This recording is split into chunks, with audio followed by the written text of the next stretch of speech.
Invité a Derechos en Pugna a José Ramón Cosío para hablar del caso Radilla. Y hemos hablado de las dos grandes aportaciones, las dos grandes reformas.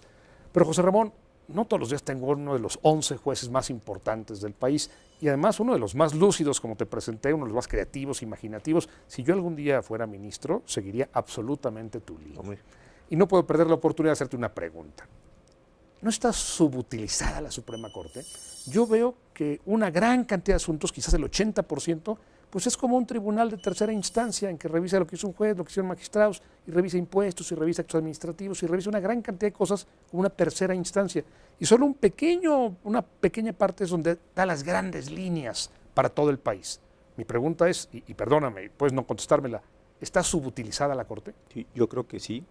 Y creo que está subutilizada porque la sociedad me parece que sigue pensando que es un órgano etéreo, un órgano lejano, un órgano formal, y no está planteando, me parece, muchos temas que podría estar llevándonos a la Suprema Corte en cuestiones como derecho a la educación, derecho a la salud, derecho a la vivienda, digamos, en la parte de los derechos sociales.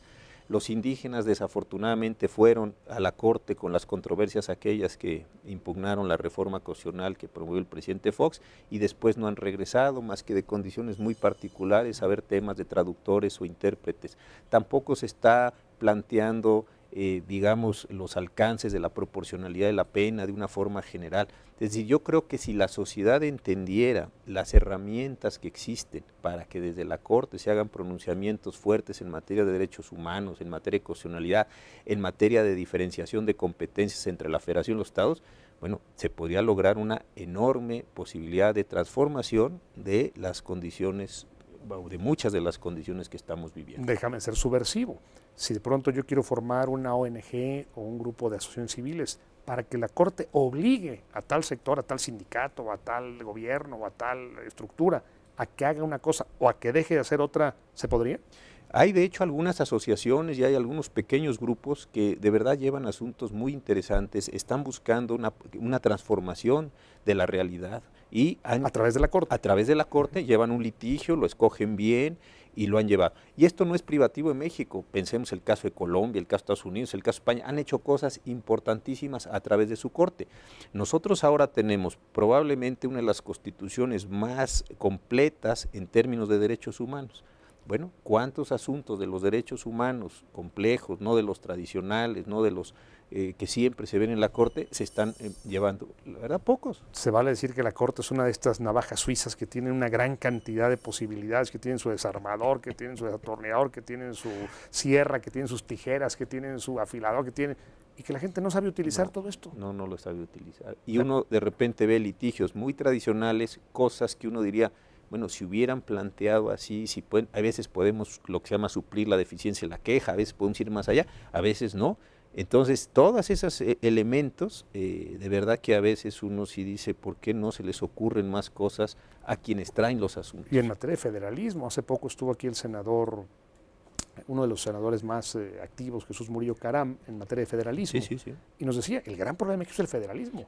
Mi pregunta es, para que la Corte defina esto le toca a este y este le toca a aquel, tendremos que tener ONGs más activas, una cultura de la legalidad más desarrollada. Sí, y una cultura de litigio en el mejor sentido de la palabra. A mí cuando me dicen la Corte está creciendo en términos de litigio, bueno, escojan, o resolvemos los problemas por vía litigio, que me parece muy bien y civilizadamente, y para eso están los tribunales, o lo resolvemos de otra forma, que seguramente no será tan civilizada ni tan racional. Entonces está muy bien.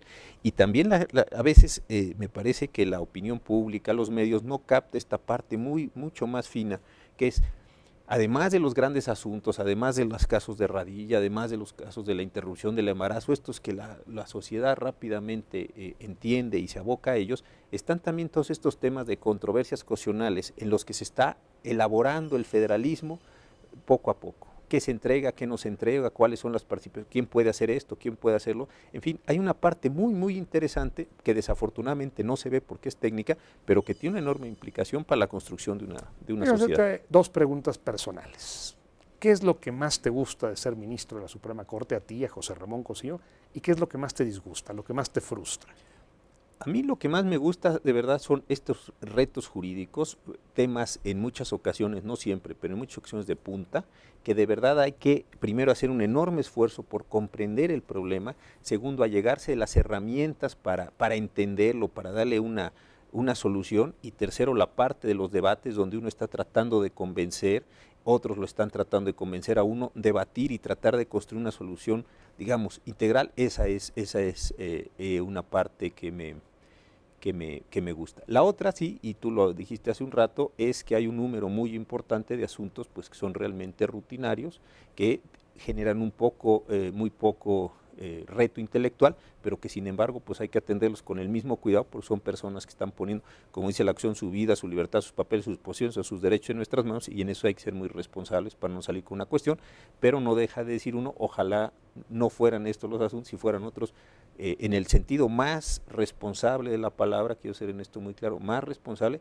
asuntos muy, muy divertidos en términos de su forma de comprenderlos, de resolverlos, de tratar de ver cómo esto influye en la sociedad, en el cambio, en todas las necesidades que estamos teniendo. Estas son, digamos, ¿La Corte es un tribunal realmente plural? ¿Los 11 ministros que la integran tienen muchas visiones distintas?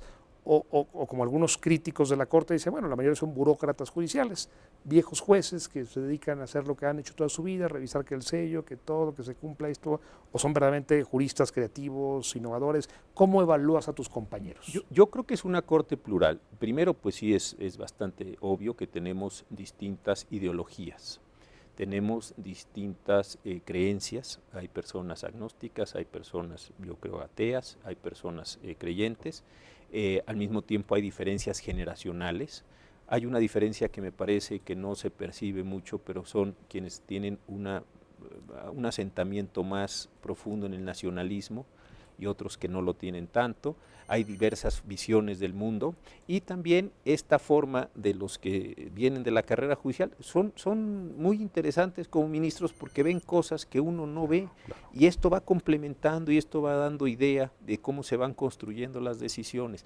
Esto a mí me parece también muy, muy interesante en términos, insisto, de además de decir el derecho, sí hay un reto intelectual en la construcción de soluciones que no se queden solo para el caso concreto. Lo interesante de la posición de la Corte es que está, digamos, en un vértice de una pirámide, de todos los órganos de justicia y de todos los órganos del Estado.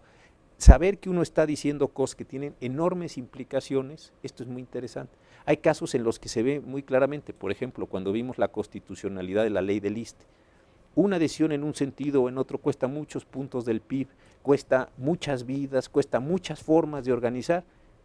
Entonces, tomarse eso con responsabilidad pues es un asunto extraordinariamente importante, que además de la decisión hay que ver las implicaciones, las ramificaciones que puede tener la vida de las personas.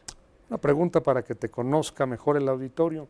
Si tuvieras la oportunidad de conversar con un gran jurista de la historia, de cualquier época, de cualquier nacionalidad, un jurista que a ti te haya servido de modelo, que te guste, que te seduzca, ¿en qué gran jurista pensarías y con quién te gustaría tomar un café o comer? Yo hay alguien que he admirado mucho en el sentido que es este juez de la Corte de los Estados Unidos, Oliver Wendell Holmes, que me parece un tipo muy interesante. El gran disidente. El gran disidente. Yo creo que este es el punto central. Fue un juez técnico, participó en la guerra civil, además fue un juez innovador, tenía correspondencias con gente de Lasky, en fin, algunos sujetos importantísimos. Entonces era un tipo muy plural, muy lleno de cosas, que trajo algunas concepciones. Con él me gustaría conversar. Pues José Ramón, a mí me gustaría mucho seguir conversando contigo, pero el tiempo se nos ha acabado. Y yo le tengo que decir algo al auditorio. Digo, después de oír al ministro José Ramón Cosío, pues hay que activar a la Corte, hay que echar a andar a la Corte. Tenemos uno de los instrumentos más fascinantes para transformar la realidad en México, en el ámbito político, social, cultural, económico, que es la Suprema Corte de Justicia. Bueno, si se vale, José Ramón, puedo hacer un exhorto al auditorio a que la pongan a trabajar. Claro. Muchas gracias, José Ramón, y muchas gracias a ustedes. Buenas noches.